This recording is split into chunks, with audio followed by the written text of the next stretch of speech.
जी का हमने के शादी के 3 साल हो गए। हाँ और रउआ आजले एगो पंखा तक ना लगवैनी। अरे पगली तू काहे परेशान बाड़ू, तू ही तो हमार जान बाड़ू।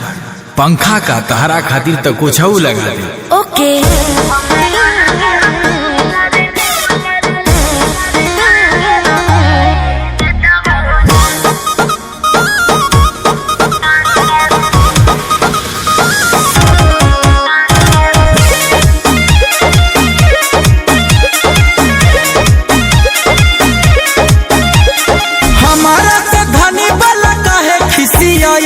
सुतई के बेरी तू हो मुहावा फुलाइलू।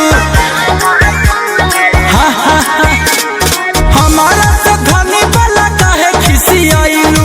सुतई के बेरी तू हो मुहावा फुलाइलू। लागेला तो रमिया बेनिया डोलाई देता हो ना। ए राजा हो हमारा ला कूलर लगा हवाई देता हो ना। ए राजा हो हमारा ला कूलर लगा हवाई देता हो ना।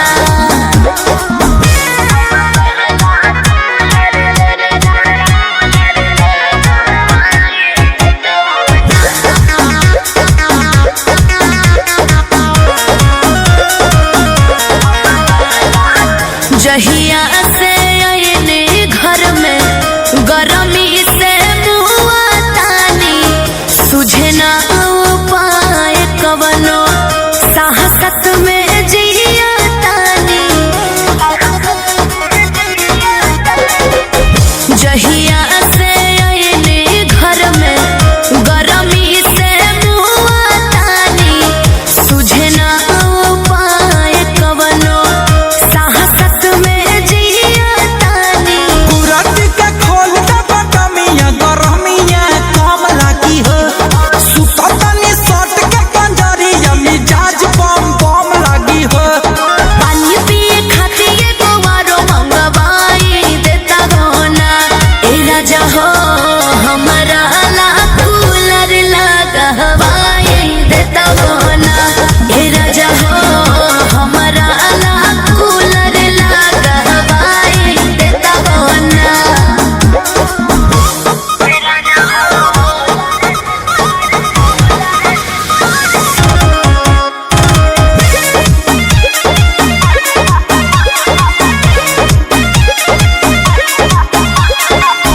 मन नाही करे सैया रहे के घर में हो। एकरा ले मन